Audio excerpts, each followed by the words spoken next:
Great. Hi, everyone.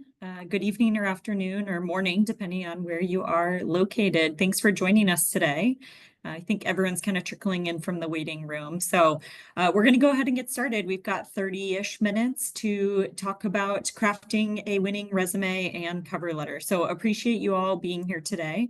Let me go ahead and share my screen and we'll dive into it.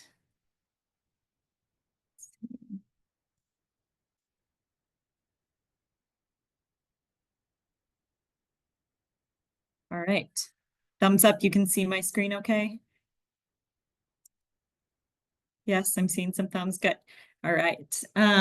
Awesome. Well, thanks everyone for joining. First, I thought we could start with introductions. I'll tell you a little bit about me and then would love to engage some of you in the chat about you as well. So my name is Caitlin. A little bit about me. I started my career in retail. So I worked for Target. That's not on the slide here, but that's where things got started. I ended up moving to Chicago to go to Northwestern at Kellogg for their 2-year MBA program, and then joined Bain right out of Kellogg. So was there as an intern and then 3.5 years in their Chicago office. Then I left consulting, got into the startup world a little bit, was at a company called Ruggable, doing growth strategy work for them. And then since then have been doing corporate strategy at a company called Albertsons, which if you're not familiar, we own a lot of regional grocers in the United States.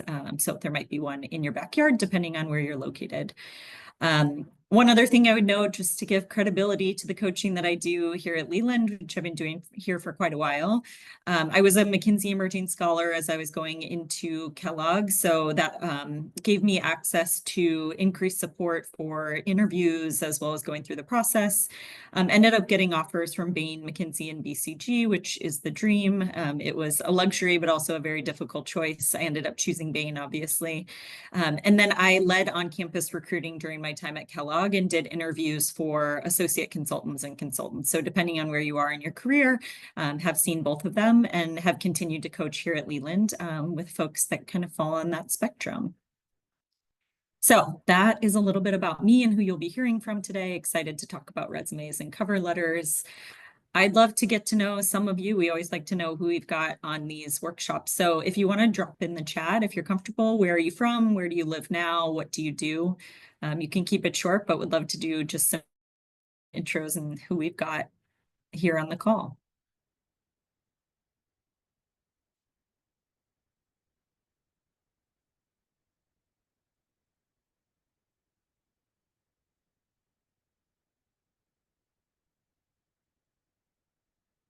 I'm realizing I can't see the chat, but hopefully, Amanda, you're seeing things come through. Can folks see some of the responses from other attendees?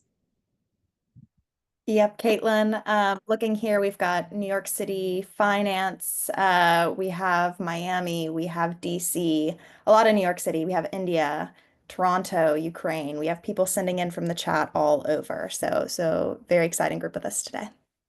Awesome. Well, thanks everyone for joining us and for sharing a little bit about you. It's again great to hear where we've connected with folks through Leland. And maybe my next time I'll ask people what time is it where you are, because always love to hear if it's the middle of the day or the middle of the night, because sometimes we have that as well. So thanks everyone for joining. Let's get into the content. So in terms of our agenda, first is just going to talk a little bit about resumes and cover letters. You've heard of them, you know them, you can find a lot of stuff on the internet out there. We're going to talk specifically about consulting. So why are they important? What are the firms looking for? Go over a little bit of that detail. And then we're going to get into resumes and cover letters in a little more detail. I'll give you an example from myself, get a little bit vulnerable there and show you one of my old resumes, and we can talk through tips and tricks. And then cover letter, we'll talk through as well. And then if we have time at the end, we can answer some questions to the extent folks have them. All right, intro to resume and cover letters for consulting.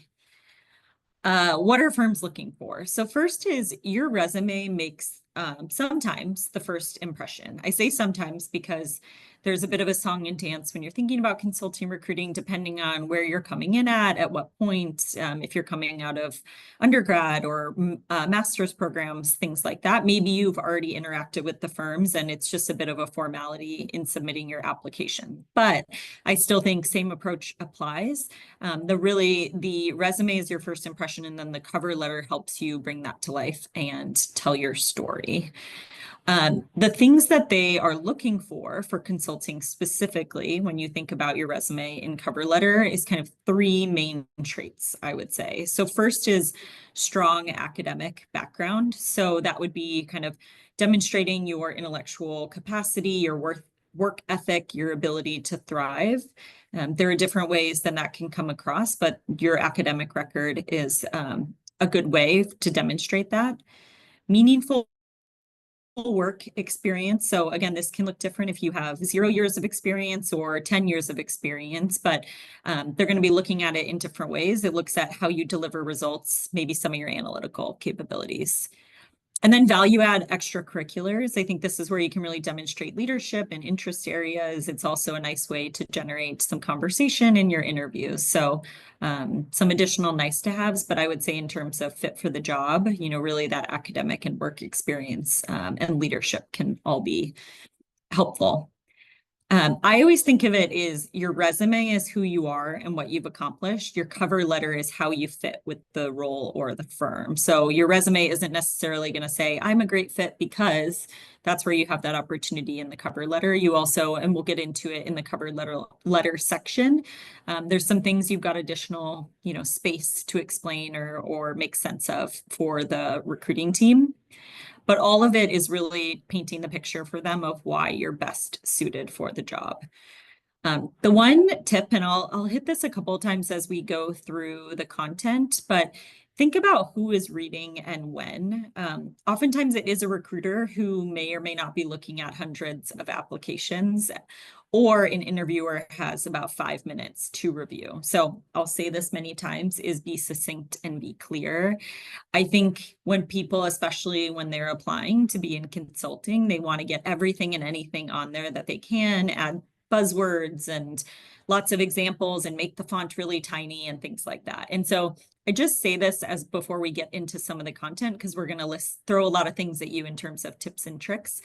But I think at the end of the day, and maybe at the end of the process, you want to take that step back and say, have I organized it in a way where it's really clear? Is my writing clear? Can they kind of glance at it and get a sense of who I am?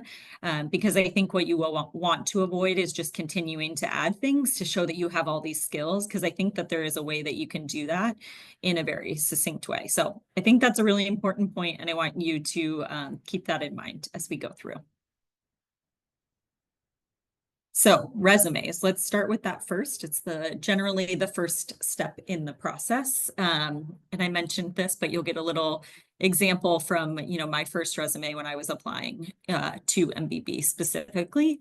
I redacted my address just so you can't all text me after this call, but you can find me on Leland, I'll say that. So there's kind of 4 main sections, I would say.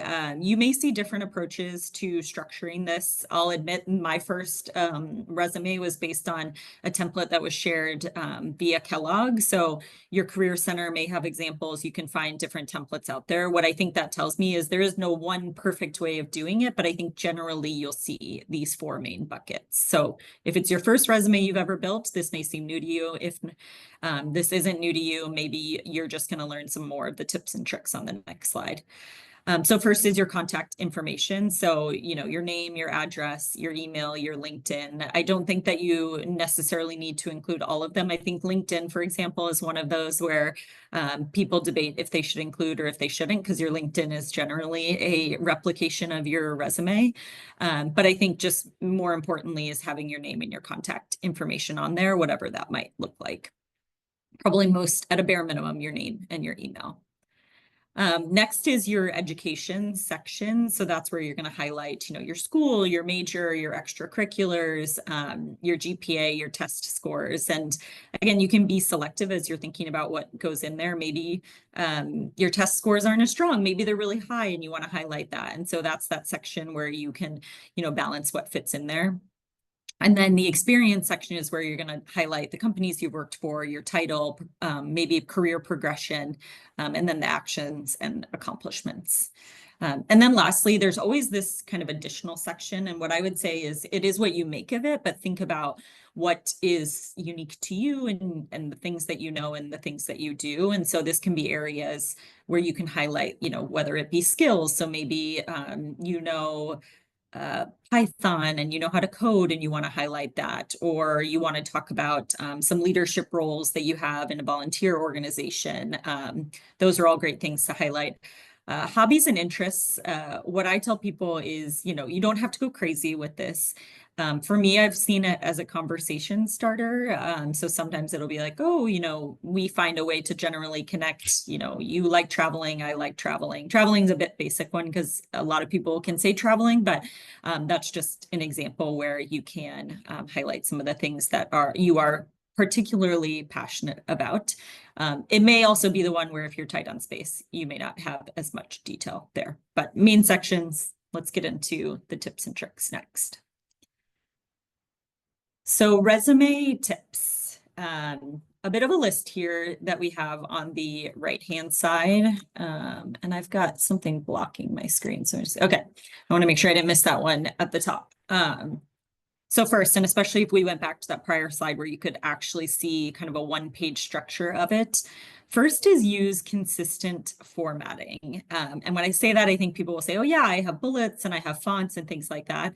I think maybe burned in me from my time in consulting is you can get very surgical. What I would say is try to be surgical with your resume in terms of consistent formatting. And it may seem a bit specific, but that would be things of make sure you're using the same size font, make sure your indentations of bullets are all aligned, make sure that one section is kind of spaced similarly to the next section, things like that. So if you kind of take that step back and look at your resume, does anything look kind of misaligned or things like that? Again, it's not going to knock you if you have really great experience, but you don't want it to detract from the great experience that you have. So I think consistency in your formatting is really beneficial. Be grammatically correct. I think there are some resources out there, like I think Fiverr is one that I've heard of, things like that, that you can, spin your resume through just to make sure that grammatically it makes sense. So I would just, read through it. You never know if you're making lots of edits or getting feedback if you forget a word here and there, and you just want to kind of go through your resume with a fine-tooth comb. Organize logically. So we talked through those sections. Really, this might be, if you've got your work experience, have it be in chronological order. Don't have, your newest experience the newest experience, then the oldest, and then a slightly newer experience. You kind of want to have things go in order there. Clear, concise language. So we talked about that. And I think this is a good one to hit for folks is sometimes they will just try to throw big buzzwords in, or I'm skipping ahead to my last bullet, which is use ChatGPT with caution. And I put this on there because I do think that is a new great way that we can utilize ChatGPT for resumes, right? You've got the job description and you've got your resume and it's going to tell you kind of what words. I say use it with caution because when I've seen it utilized, sometimes what it will do is just take words out of the job description and kind of try to smash them into your resume. It adds words, so we're trying to be clear and concise. And sometimes it's just not the clearest and most concise way to say something. So we spend a lot of time in consulting, and I think it's good hygiene for resumes as well, is tell me what you're trying to say with that bullet. When I meet with folks and coach them on their resumes, that's what we will talk through. And sometimes there is just an easier, simpler way without taking a lot of buzzwords out of there. So that's what I would say is just think about what you're trying to say in the simplest form, and have that be what's on your resume because you've only got so much space and so many words. Format to fill the page is the S in parentheses. We have folks on this call that might have varying years of experience. And so my rule of thumb is usually, if you don't have as much work experience or you're coming out of undergrad, it would fit on one page and you should try to go for that. I think, again, you might just be adding extra stuff that doesn't need to be there. So would try to keep it to one page, maybe I'm going to throw this out there. It may not be exactly perfect, but let's say, 0 to 5 years experience, you can fit on one page. I think when you start to get to 5 to 10 plus years of experience, that's where 2 pages can be okay because you've got more experiences to talk about. But again, that's just more experiences. It's not necessarily, let me tell you everything about every job or task that I did during my job to try to stretch it to 2 pages. So that's my rule of thumb. Use strong action verbs. You really utilize, I'm blanking on the word right now, but just find similar words or similes, things like that, that you can just make sure that you aren't using the same word over and over again. That's a strong one, like drive, drive, drive. Maybe look for some variation there, but try to use ones that are strong action verbs to show the work that you've done. Measurable results is really important. You want to try to get numbers on there as much as you can and show results. And sometimes I think that can be hard for people, but just try to take the lens of, it might not be dollar revenue. It might be how many people were in the company that you were supporting? How big was the portfolio company that you were working for? How many people were on the working team that you were leading? Things like that. So I would just push yourself to try to find some measurable results that give some context and size to the work, the great work that you were doing. One of my personal rules of thumb is limit to 2 or 3 bullets per section. I think if it's one job and one role, then maybe it's a little bit longer, but my general rule of thumb is 2 to 3 bullets per section. And you probably want them to be about no more than 2 lines each. So they could be 1 line if they're short and sweet, or 2 lines. But that's kind of the rule of thumb I like to follow. Know what's on the page. So I do think that this is really important because sometimes let's say I was maybe guilty of this early in my career, but you have a stat that you pulled out of a review that you did in your job early on, and you put it on your resume, and then you get asked about it in an interview and you can't remember the number, or you're like fumbling through it a little bit. So that's what I would say is like really know what's on your resume. And then when you go into interviews, just kind of refresh yourself of what's on there too, so that if you're talking to an example, you're not stumbling through it or forgetting what you actually have on your resume, because then that could come across as less genuine or something like that. Send as a PDF. That's just a general hygiene thing that I would say is generally you can print Word docs to PDF or save them as a PDF. And I think that's a good format to send them in when you're submitting them for job applications. And then we talked about ChatGPT, which I'm sure that could be its own session if it's not already, for how to use AI for things like that. But it's new and it's developing, but I kind of gave you my 2 cents on that one. All right. Next is cover letter. So we'll talk a little bit about cover letter and how to be successful there. So this is kind of my general, similar to how we talked about the resume and the 5 sections, maybe the sections that you would see in a cover letter. So first is going to be your opening paragraph. That's where you're going to give a brief introduction about yourself, kind of talk about the position you're applying for, and a summary maybe of why you're excited about the role or the company, and then skills that would make you a good fit. I say that in a summary, so you want it to be, here's why I think I would be a good fit for this role specifically, is because, I'm highly analytical, I'm very organized, and I have great project management skills. That would be the summary version.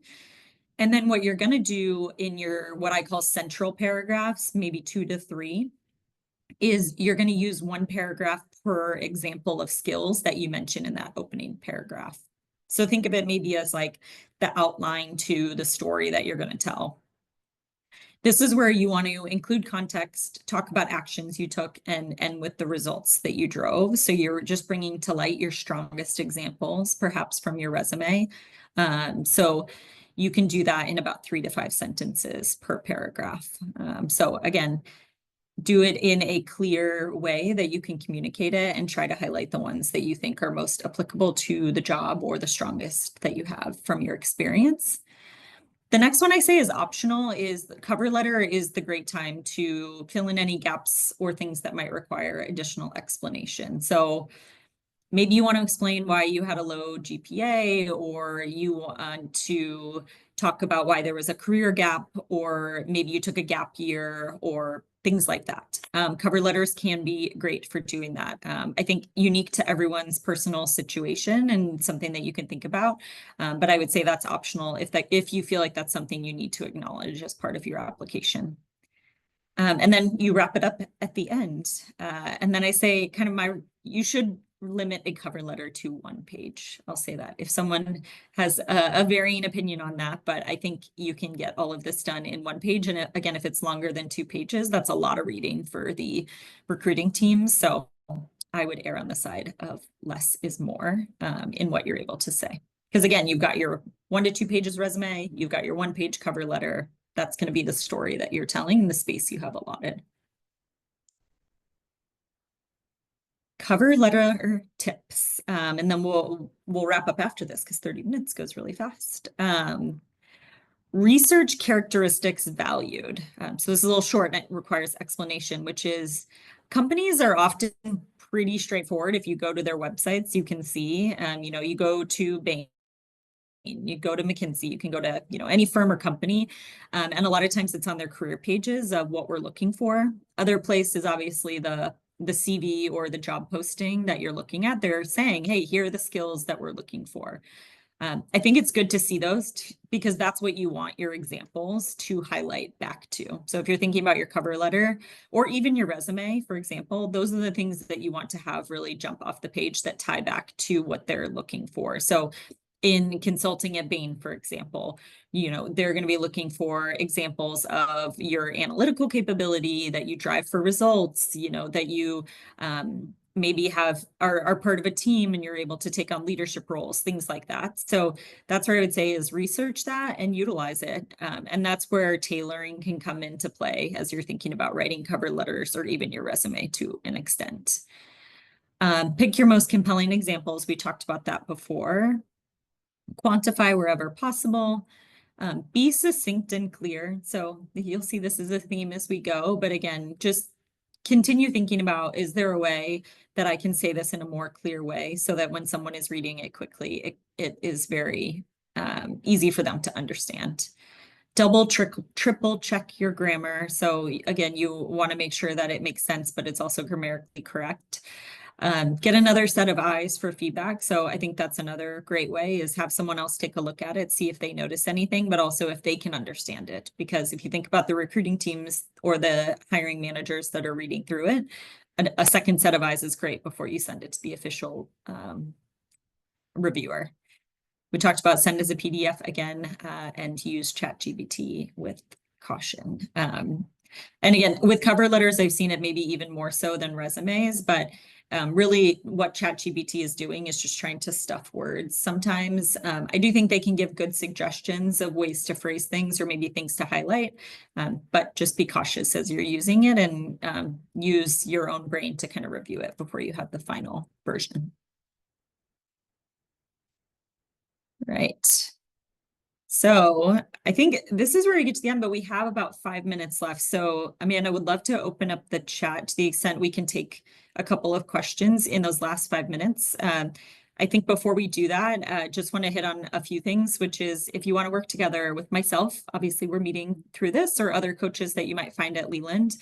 I spend a lot of time with folks looking at their resumes. There's a lot of great options out there for different coaching depending on your needs. So the QR code you see on the screen, you can scan and find me on Leland, Caitlin B.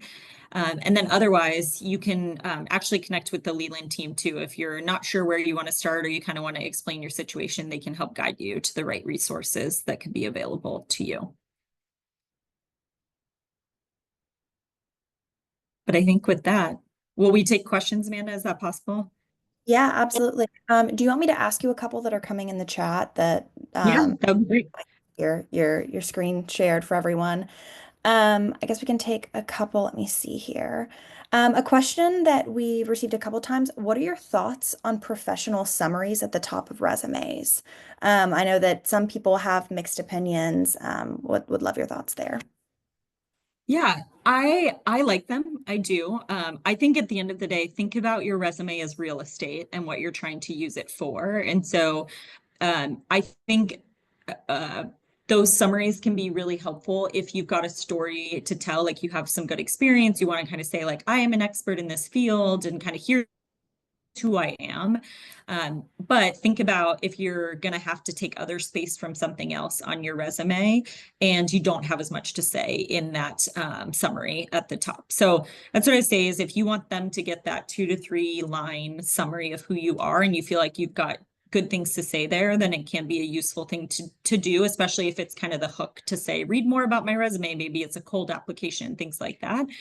But I would say if you're kind of putting, I'm a student and I really want to work in management consulting, something like that, that feels a little bit generic, I would use that precious real estate on your resume to talk about your experiences and highlight your skills more so than just telling them something they might already know. Yeah, yeah, super fair. I'm gonna keep cooking through so we can get through a couple more. One that we've received a lot. Do you think it's worth it to write a cover letter for a job if they don't ask for it? Does it show extra interest? Is it deemed kind of unnecessary if they aren't asking for it? Yeah, would love your thoughts. Yes, and I should have added this one in there because I knew this question would come up. Because quite frankly, when I applied to consulting, they actually told us no cover letters, and so I didn't write a cover letter. I was looking for an example, and then I remembered I didn't submit a cover letter when I applied to MBB because they didn't require it. Um, I do think they're entirely optional. And so if they aren't asking for it, you do not need to submit it. I think the question you have to ask yourself is, does my resume stand alone strongly enough where you're kind of taking a risk, right? You're saying my resume is strong enough to get them interested. And quite frankly, I've been in the hiring manager position before and didn't look at cover letters all the time. So I would think of it as kind of a nice to have, especially if they're not asking for it specifically. I think where cover letters can be really helpful is if you're trying to explain something, again, where you need the extra space, or you're trying to explain a job pivot, a transition, maybe something that doesn't make sense on your resume if you were to just read it. So again, it's up to the risk that you want to take when you're submitting your application. But if you think that there is value and I realize I'm saying both sides of this, but I'm trying to explain the logic on it, which is if you think that there are things that you want to explain and use that cover letter to do that, I don't think it hurts to submit it. But if you don't think it's necessary and they don't require it, by all means, you don't have to have it. Yeah, absolutely. I think that's incredible advice. With that, we are at the end of our session. Thank you so much, Caitlin. Really, really appreciate all of your insights today. We have the QR code for her up on the screen. I'll drop her profile in the chat one more time, and make sure to set up some time with her and talk about how one-on-one coaching can be right for you. But again, thank you so much, Caitlin. Really, really appreciate it. Yeah, thanks everyone. Nice to see you all. I'm going to drop one more link in the chat as well. Don't forget our final session of the day, our mock case interview session starts in an hour and a half. So make sure to register and we'll see you again then. Thanks, everyone.